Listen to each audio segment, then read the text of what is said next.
Hi friends, అసలు Poco brand ని Redmi brand ని చంపేయడానికి తీసుకొచ్చినట్టున్నారు. కాదా మరి రెడ్మీ నోట్ 14 ప్రో మొబైల్ కి బ్యాక్ సైడ్ కొంచెం కలర్ మార్చి పోకో X7 గా తీసుకొచ్చేస్తున్నారు.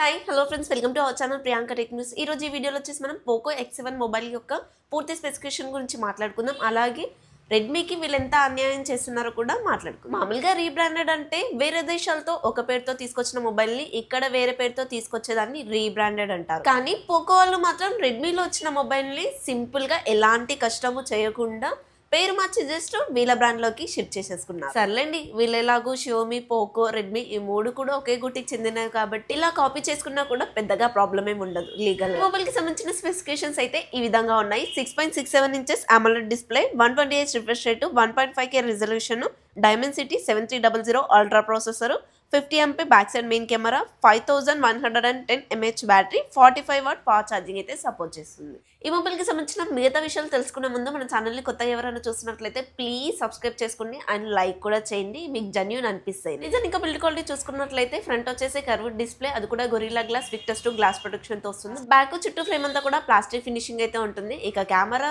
విషయానికి వస్తే కనుక రెడ్మీలో ఎలా చూసామో సేమ్ అదే డిజైన్ తో ఇక్కడైతే కనిపిస్తుంది. డాల్బీ విజన్, డాల్బీ అట్మాస్ రెండు సపోర్ట్ చేస్తాయి. స్టీరియో స్పీకర్స్ ఉంటాయి. IP68, 69 వాటర్ రేటింగ్ ఉంటుంది. డిస్ప్లే ఫింగర్ ప్రింట్ సెన్సార్ ఉంటుంది. IR బ్లాస్టర్ కూడా ఉంటుంది. ప్రొటెక్షన్ వైజ్ అయితే మొబైల్ అయితే సూపర్ గా ఉంది. డిజైన్ అయితే మీరే చెప్పాలి ఎలా ఉంది అని చెప్పేసి. 6.67 inches curved AMOLED display, 128 refresh rate, HDR10+ కూడా సపోర్ట్ చేస్తుంది. 1.5K రిజల్యూషన్ తో వస్తుంది. 3000 పీక్ బ్రైట్నెస్ అయితే కలిగి ఉంటుంది.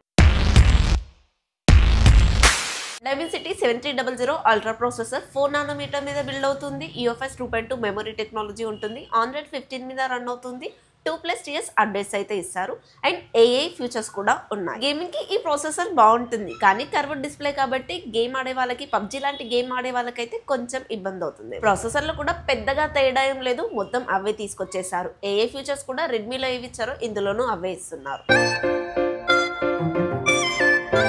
వచ్చేసి ట్రిపుల్ కెమెరా సెటప్ తో వస్తుంది. 50+, 8+, 2MP. ఈ 2MP లాంటి మనం కన్సిడర్ చేయం కాబట్టి ఇదాన్ని వదిలేసి మెయిన్ కెమెరా వచ్చేసి సోనీ LVT600 సెన్సార్ అయితే వాడారు. OS కి కూడా సపోర్ట్ చేస్తుంది. 4K 30 FPS వరకు వీడియో రికార్డ్ అయితే చేయొచ్చు. ఫ్రంట్ వచ్చేసి 20 MP ఇస్తున్నారు.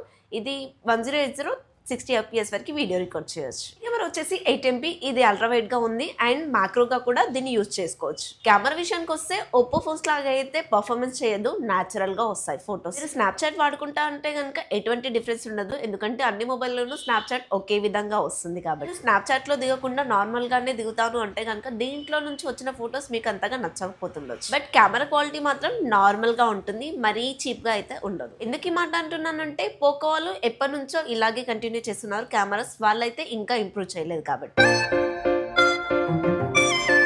5110 mAh battery, 45 watt power charging అయితే సపోర్ట్ చేస్తుంది అండ్ బాక్స్ లోను ఇస్తున్నారు. ఇది ఫుల్ అవ్వడానికి ఈజీగా 50 మినిట్స్ టైం అయితే పడుతుంది. నార్మల్గా మేము మొబైల్ యూస్ చేస్తాము అనుకుంటే కనుక 1 డే వస్తుంది. అదే కర్వ్డ్ డిస్ప్లేతో ఉన్నా కూడా మేము గేమ్ ఆడతాము, ఫ్రీ ఫైర్, పబ్జీ లాంటివి అంటే కనుక 6 to 7 అవర్స్ అయితే వస్తుంది. బ్యాటరీ అయితే రెడ్మీతో పోలిస్తే కొంచెం తగ్గించి తీసుకొచ్చారు, ఇది ఒక్కటే తేడా, మిగతాదంతా సేమ్ టు సేమ్. ప్రైస్ విషయానికి వస్తే ఇదే మొబైల్ ని రెడ్మీ బ్రాండింగ్ లో అయితే 25,000 అలా పెట్టారు.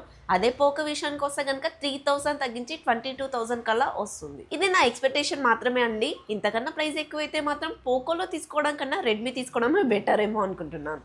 ఇంకా కొద్ది రోజులు ఆగితే కనుక ఇదే మొబైల్ 20,000 లోపు కూడా తీసుకోవచ్చు, ఇంకా మీ ఇష్టం. ఇంకా మదర్ బోర్డ్ ఇష్యూ అంటారా, రెడ్మీలో వచ్చిన మొబైల్ నే పోకో కింద తీసుకొస్తున్నారు పేరు మార్చి, కాబట్టి పోతే రెండిట్లోనూ పోతుంది కదా మదర్ బోర్డు.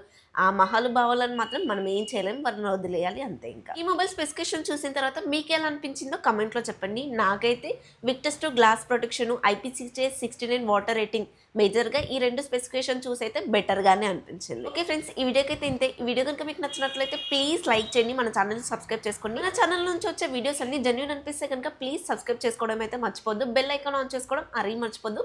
మీకు ఏదైనా సలహా ఇవ్వాలనిపిస్తే కనుక కమెంట్ చేయండి ప్లీజ్. అండ్ నెక్స్ట్ వీడియోలో మళ్ళీ కలుద్దాం. By by.